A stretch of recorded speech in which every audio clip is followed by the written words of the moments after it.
Hi guys, hot topics for prelims का आज तीसरा लेक्चर है और आज का टॉपिक है प्रधानमंत्री सुरक्षित मातृत्व योजना।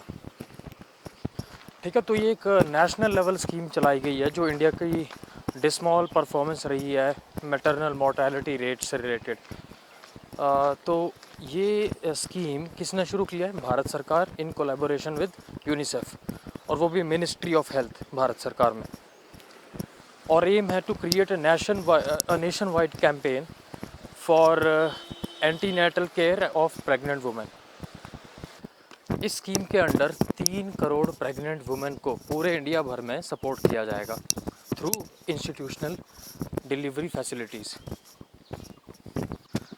इस स्कीम की खास बात क्या है कि इसमें कुछ स्पेसिफिक डिलीवरेबल्स होंगे। ठीक है, हर महीने की 9 तारीख को एक गवर्नमेंट हॉस्पिटल आइडेंटिफाई कर लिया जाएगा और वहाँ पे कोई भी प्रेग्नेंट वुमेन जाके फ्री सर्विसेज ले सकती है किसी भी तरह की।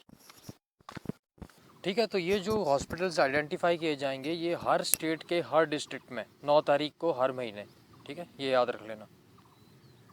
ठीक है, और सर्विसेज का मतलब कि antenatal services including diagnostics या अल्ट्रासाउंड वगैरह। ठीक है, कोई भी लेडी इस आइडेंटिफाइड हॉस्पिटल में 9 तारीख हर महीने की जा सकती है, हर डिस्ट्रिक्ट ऑफ इंडिया। ठीक है, हर स्टेट में से एक डिस्ट्रिक्ट। ठीक है, ठीक है, तो गोल तो काफ़ी अच्छा है इसका कि हर स्टेट के हर डिस्ट्रिक्ट में 9 तारीख को एक हॉस्पिटल डेजिग्नेट कर दिया जाएगा। लेकिन अभी तक किसी मॉनिटरिंग अथॉरिटी की बात नहीं की गई है कि मॉनिटर कौन करेगा कि ये सब काम हो भी रहा है कि नहीं। ठीक है, तो अब प्रॉब्लम ये है कि मॉनिटरिंग अथॉरिटी आपने बनाई नहीं है।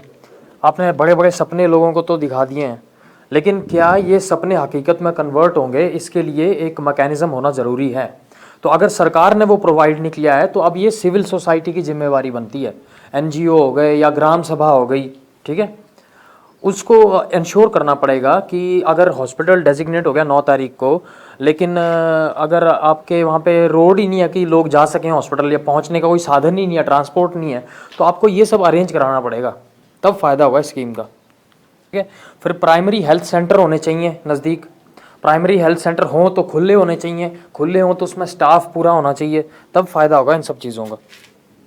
ठीक है, अब मैन पावर की भी शॉर्टेज है। इंडिया में जो रेशो चल रहा है इस वक्त डॉक्टर टू पेशेंट्स का, तो हर 2000 पेशेंट्स के लिए सिर्फ एक डॉक्टर है इंडिया में। और WHO ने इंडिया को सलाह दी है कि अगर आपको हेल्थ सिचुएशन सुधारनी है अपने देश की, तो इस रेशो को सुधार के कम से कम आप एक डॉक्टर पर 1000 बंदे कर दो। ठीक है, अब दूसरी बात ये आती कि ये सारा काम सिर्फ पब्लिक सेक्टर अकेला नहीं कर पाएगा।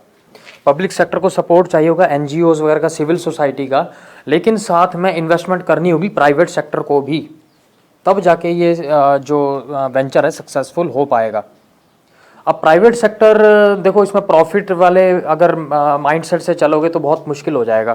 प्रॉफिट कमाने का ज़्यादा चांस नहीं है इसमें, लेकिन प्राइवेट सेक्टर को ये देखना पड़ेगा that it is best for business. Private sector को तब फ़ायदा होगा जब उसको ऐसे काम करने वाले बंदे मिलेंगे जो ज़्यादा बीमार ना हो, जो छुट्टियां ना लें। ठीक है, तो अगर वो देश की हेल्थ केयर को ठीक करने में अपना योगदान देते हैं तो लॉन्ग रन में उन्हीं का फ़ायदा होने वाला है। भले ही डायरेक्टली ना हो, लेकिन इनडायरेक्टली तो एटलीस्ट ज़रूर होगा।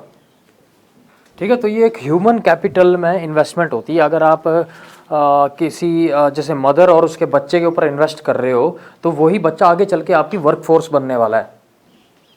ठीक है, तो this is in the best interest of the private sector also. और इसके अलावा ये क्यों इम्पोर्टेंट है? क्योंकि इसमें टारगेट किया जा रहा है IMR, जो कि होता है इन्फेंट मोर्टेलिटी रेट, और MMR मैटरनल मोर्टेलिटी रेट को, जो कि दोनों हमारे सस्टेनेबल डेवलपमेंट गोल्स के अंडर आते हैं।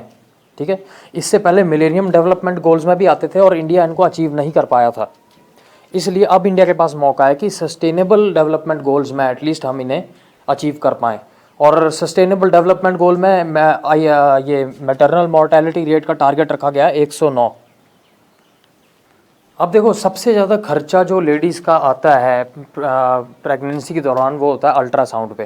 ठीक है, अल्ट्रासाउंड कराने पे मतलब एक अल्ट्रासाउंड का ही 2 से 3 हज़ार रुपये खर्चा आ जाता है। और इस स्कीम में टारगेट किया गया है हाई रिस्क प्रेगनेंसीज़ को, ठीक है, जिनको ऑपरेशन करने की ज़रूरत पड़ सकती है, जिससे कि माँ और बच्चे की जान को खतरा हो सकता है, ऐसी प्रेगनेंसीज उसके ऊपर फोकस है इस स्कीम का।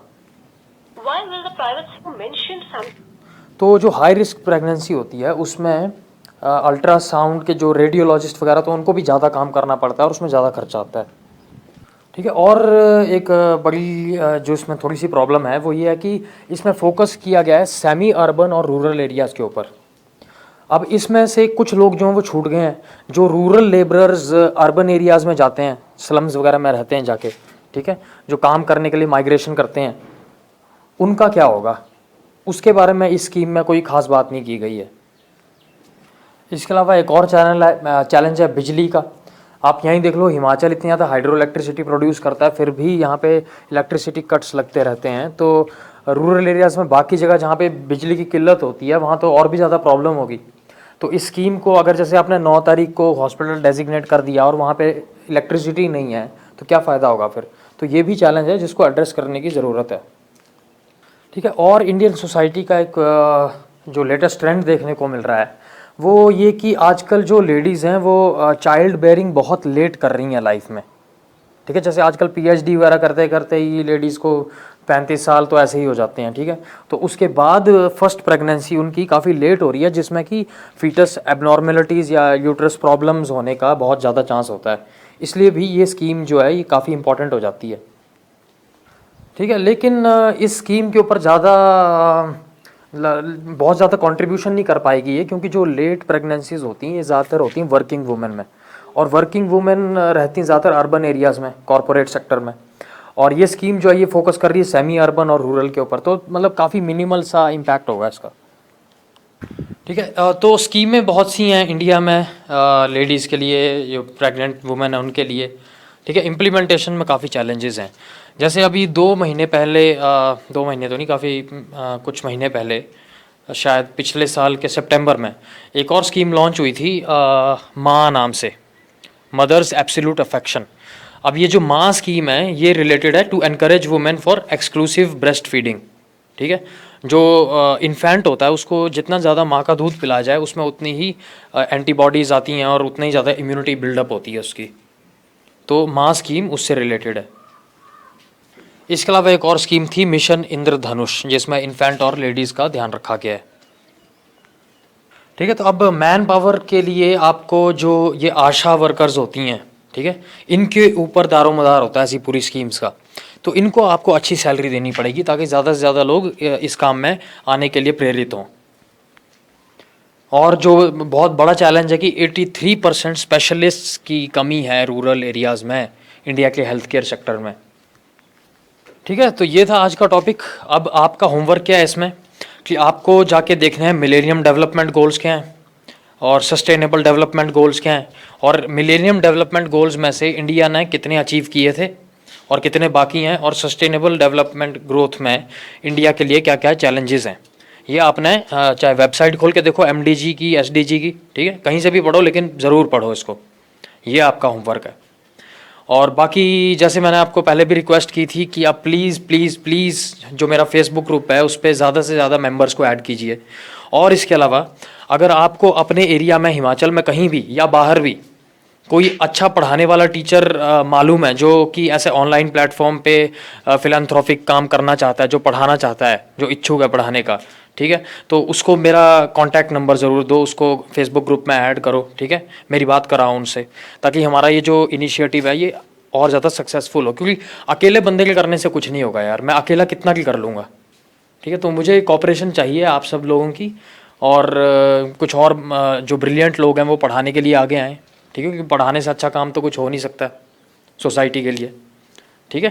तो जो जो मैंने होमवर्क दिया वो ढंग से कर लेना सब लोग, और अगले लेक्चर सीरीज़ पे कल मिलते हैं फिर।